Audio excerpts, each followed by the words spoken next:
Hello and welcome to MB Tech. Today we'll be actually installing a 0.96 OLED on a Raspberry Pi that can be very useful for multiple different things. You can actually use it for a Pi hole as well as just a regular system monitor for your CPU, processor, and disk, as well as IP address and host name. You can also have it set up and work with the Sugar Pi UPS or battery operated system that you can add to the back of your regular Raspberry Pi. We're going to show the system stats.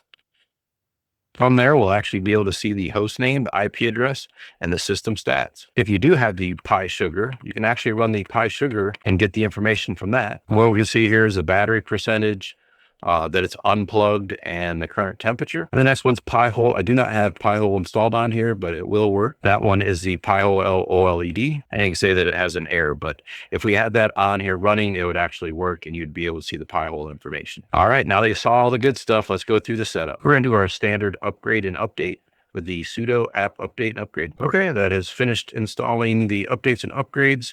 Next step is we need to actually do the Raspberry Pi config. And we need to do the interface, and then we need to do I2C this time instead of SPI for some of the other projects that we did. We say yes to that. Okay. Tab, enter to get out. And now what we need to do is install some of the tools. So we will install the I2C tool.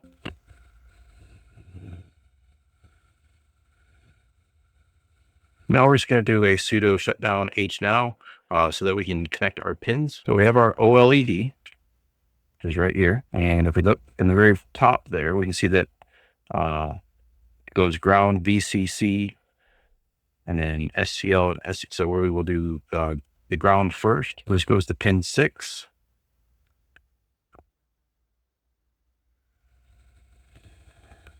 Those should be connected now properly. We're now going to power it back on, and we're going to say restart. Log in with our user, the clear screen real quick.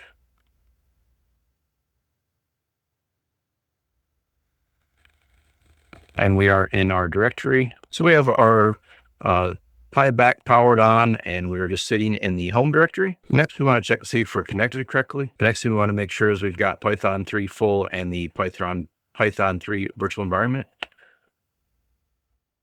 packages installed. Okay, looks like those have installed okay. I also want to make sure that Git's installed. I'm going to do a quick clear screen. And now I'm going to do the Git clone. I'm not going to do the Git clone. Everything's been downloaded from the GITHUB server. So next steps we need to do is actually create the virtual environment. And once the virtual environment has been created, now you need to source it to activate it. And the way that you can tell is to the left, you can see the VENV. We have some more programs that we're going to install. We're going to remove those ones. Next, we're going to change into the directory. And now we're going to do the pip requirements text. And if we do a pip list, you can see which ones were installed.